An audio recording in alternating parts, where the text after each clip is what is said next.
আসসালামু আলাইকুম। আশা করি সবাই ভালো আছেন। আমেরিকা ও ইরানের মধ্যে যে চুক্তিতে স্বাক্ষরিত হয়েছে সেটি ইরানের জন্য একটি বড় বিজয়। কারণ যদি আপনি এই পুরো চুক্তির খসড়া দেখেন তাহলে প্রথম বিষয় হলো লেবাননের উপর কোনো হামলা করা হবে না। এটি কোথাও না কোথাও ইসরায়েলের মুখে একটি বড় চপেটাঘাতের মতো। এটি কিন্তু ইরানের একটি বড় সাফল্য। সবচেয়ে গুরুত্বপূর্ণ বিষয় হলো ডোনাল্ড ট্রাম্প এখন বলছেন যে ইরানের ক্ষেপণাস্ত্র রাখার অধিকার রয়েছে। মনে করুন, যখন 40 দিনের যুদ্ধ চলছিল তখন ট্রাম্প কি বলেছিলেন? তিনি বলেছিলেন আমরা তাদের মিসাইল সিটি ধ্বংস করে দেব, তাদের মিসাইল রাখার কোনো অধিকার নেই। কিন্তু আজ তিনি সম্পূর্ণ উল্টো কথা বলছেন।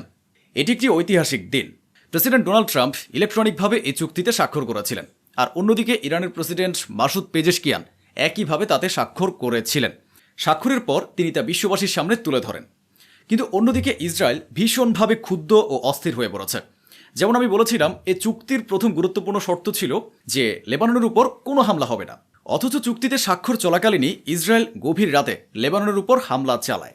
সেই দৃশ্যটি দেখুন, যখন হামলা করা হয়েছিল।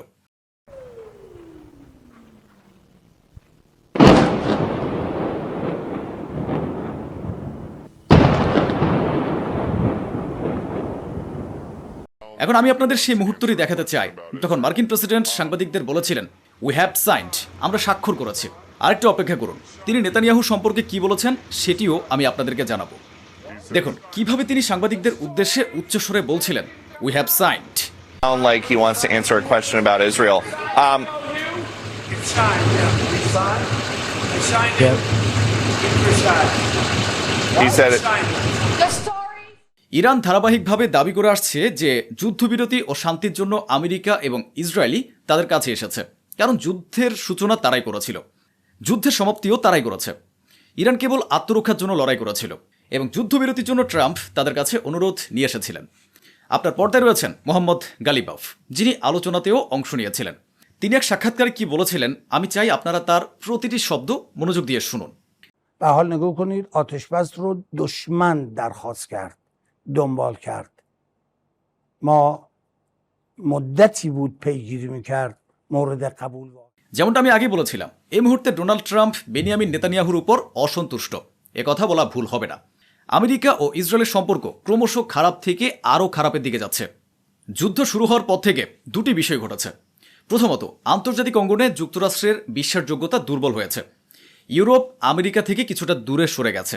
আর সবচেয়ে বড় কথা হলো আমেরিকা ও ইসরায়েলের মধ্যে একটি ফাটল সৃষ্টি হয়েছে। ট্রাম্প নেতানিয়াহুকে পরামর্শ দিয়েছেন। তিনি বলেছেন লেবাননের উপর হামলা করো না, একটু ধৈর্য ধরো, সংযম দেখাও। অবশ্য তিনি এটি খুব ভদ্র ভাষায় বলেছেন, কারণ আপনাদের জানা থাকতে পারে যখনই ট্রাম্প নেতানিয়াহুর সঙ্গে ফোনে কথা বলেন তখন তিনি খুব গালিগালাজ করেন। শুনুন তিনি নেতানিয়াহুকে কি উপদেশ দিয়েছেন। Deal that was going to give them legally a nuclear weapon. And if that happened, Israel would have been blown away. And in all fairness to Bibi Netanyahu, who happens to be... সবচেয়ে গুরুত্বপূর্ণ বিষয় হলো মার্কিন president Donald Trump বলেছেন যে ইরানের ক্ষেপণাস্ত্র রাখার অধিকার রয়েছে, এমনকি ব্যালিস্টিক মিসাইল রাখারও অধিকার রয়েছে। অপেক্ষা করুন, আমি আপনাদের সামনে সেই 14টি পয়েন্ট তুলে ধরব। খসড়া চুক্তির মধ্যে কি আছে, মেমোরেন্ডাম অব আন্ডারস্ট্যান্ডিংয়ের ভেতরে কি রয়েছে, তার প্রতিটি দিক আমি ব্যাখ্যা করব। সেই সঙ্গে এর কৌশলগত ও সামরিক গুরুত্বও তুলে ধরব, কারণ এই মঞ্চে শুধু খবরই নয়, খবরের পেছনের খবর এবং তার বিশ্লেষণও আপনাদের সামনে উপস্থাপন করা হয়। এখন শুনুন কিভাবে ডোনাল্ড ট্রাম্প বলেছেন যে ইরানের ক্ষেপণাস্ত্র রাখার অধিকার আছে। Over the next, I'd say 48 hours. 48 hours and 50 then? I'd say 48 hours. Still in Geneva?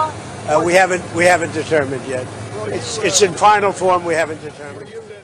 আপনারা হয়তো অপেক্ষা করছেন সেই 14টি পয়েন্ট আসলে কি এবং সেগুলোর কৌশলগত ও সামরিক তাৎপর্য কি। আমি এখন সেগুলো বিস্তারিতভাবে আপনাদের বুঝিয়ে বলতে যাচ্ছি। প্রথম পয়েন্টটি খুবই গুরুত্বপূর্ণ, কারণ এখানে লেবাননের কথা উল্লেখ করা হয়েছে।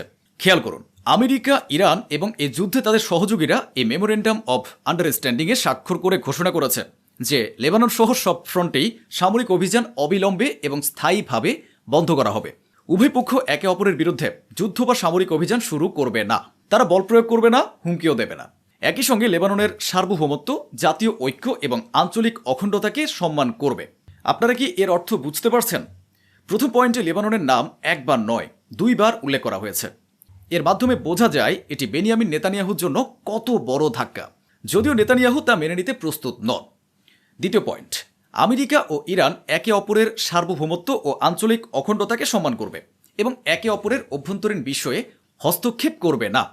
ইরান কখনো যুক্তরাষ্ট্রের অভ্যন্তরীণ বিষয়ে হস্তক্ষেপ করেনি, বরং আমেরিকা দীর্ঘদিন ধরে ইরানের ভেতরে অস্থিরতা ও বিশৃঙ্খলা সৃষ্টি করার চেষ্টা করেছে। এটাও কোথাও না কোথাও ইরানের পক্ষে যাচ্ছে। তৃতীয় পয়েন্ট, উভয় দেশ সর্বোচ্চ 60 দিনের মধ্যে প্রয়োজনে পারস্পরিক সম্মতিতে সময়সীমা বাড়িয়ে চূড়ান্ত চুক্তি নিয়ে আলোচনা সম্পন্ন করার চেষ্টা করবে।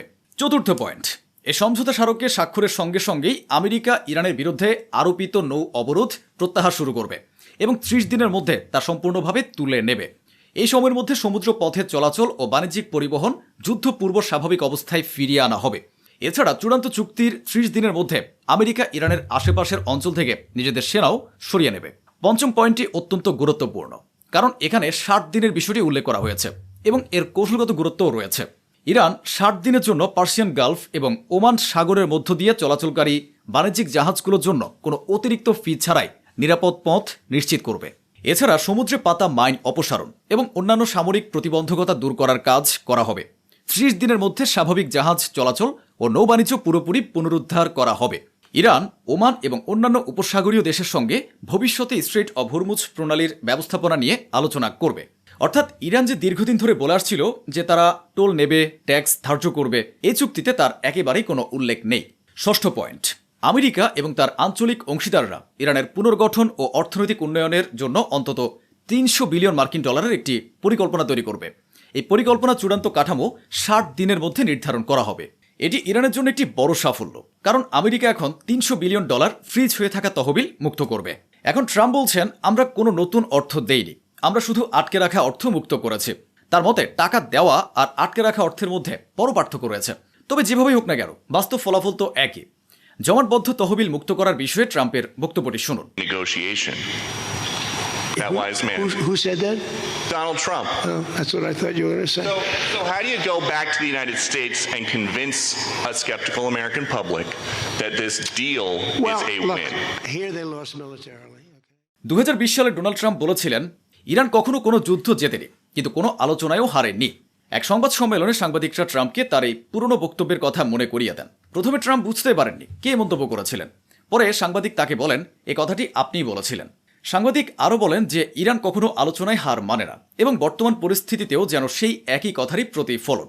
যখন সাংবাদিক ট্রাম্পকে তার এই পুরনো মন্তব্য মনে করিয়ে দেন এবং বলেন যে ইরান সবসময় আলোচনায় জয়ী হয়েছে, তখন ট্রাম্পের মুখের এক্সপ্রেশন দেখার মতো ছিল। আর আপনারা তো জানেনই, ইরান শুধু আলোচনাতেই নয়, যুদ্ধটাও জিতে গেছে।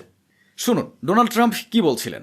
A wise man once said in January of 2020, Iran never won a war, but never lost a negotiation. That wise man. Who said that? Donald Trump. Oh, that's what I thought you were going to say. সবচেয়ে গুরুত্বপূর্ণ হলো সপ্তম point, ধীরে ধীরে ইরানের উপর আরোপিত সব অর্থনৈতিক নিষেধাজ্ঞা তুলে নেওয়া হবে। ধীরে ধীরে ইরানের উপর আরোপিত সব অর্থনৈতিক নিষেধাজ্ঞা তুলে নেওয়া হবে। কিভাবে?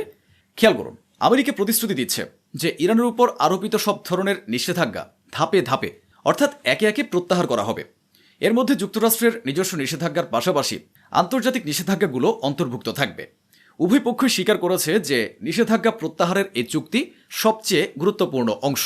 অষ্টম পয়েন্ট, ইরান পুনরায় নিশ্চিত করেছে যে তারা পারমাণবিক অস্ত্র তৈরি করবে না।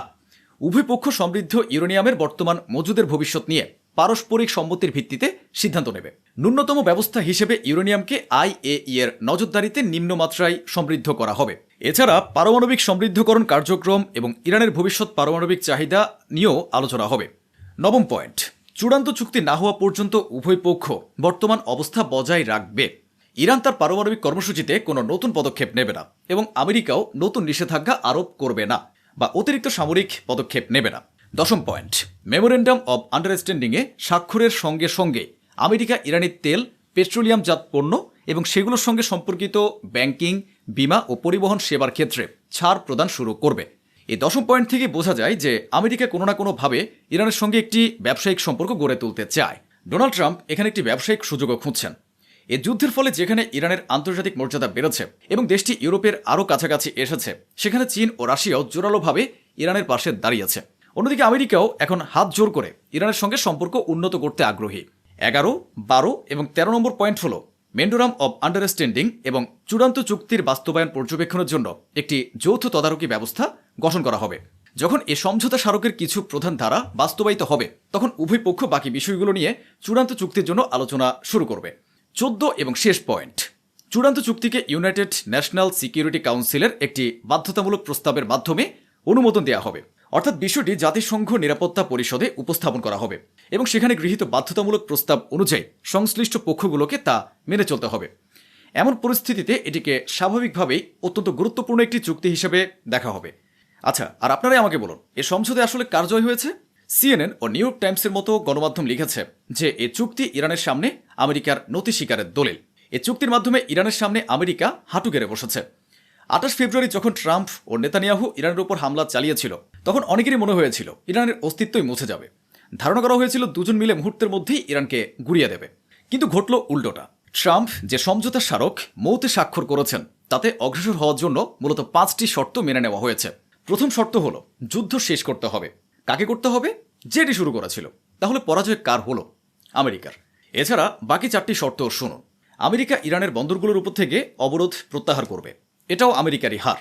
তৃতীয় শর্ত হলো আমেরিকা ইরানের যে অর্থ আটকে রেখেছে তা ফেরত দিতে হবে, এটিও আমেরিকার পরাজয়। চতুর্থ শর্ত হলো ইরানের তেলের উপর আরোপিত নিষেধাজ্ঞা প্রত্যাহার করতে হবে, এটিও আমেরিকার পরাজয়। এই 5টি শর্তের মধ্যে 4টি পূরণ করতে হবে আমেরিকাকে, আর ইরানকে শুধু একটি শর্ত পূরণ করতে হবে, হরমুজ প্রণালী দিয়ে জাহাজের চলাচল শুরু করাতে হবে। কিন্তু পশ্চিমা এবং ইসরায়েলি বিশ্লেষকদের ধারণা, যদি ইরানের উপর থেকে নিষেধাজ্ঞা উঠে যায় এবং তার অর্থনীতি উন্নত হয় তবে ইসরায়েলের নিরাপত্তা উদ্বেগ আরও বেড়ে যাবে। তা একদিক দিয়ে বলা যায় এটি ইরানের জন্য একটি বড় বিজয়। তবে আপাতত মার্কিন সামরিক বাহিনী উপসাগরীয় অঞ্চলে অবস্থান করবে। দেখা যাক শেষ পর্যন্ত কি হয়। তো বন্ধুরা, এই ছিল আজকের আয়োজন। এই প্ল্যাটফর্মে আমি সবসময় খবরের পেছনের খবর এবং সেই খবরের পেছনের খেলোয়াড়দের আপনাদের সামনে তুলে ধরার চেষ্টা করি এবং ভবিষ্যতেও তা করে যাব। এখন আমাকে বিদায় নেওয়ার অনুমতি দিন। অসংখ্য ধন্যবাদ। সুস্থ থাকুন, ভালো থাকুন। সালাম আলাইকুম।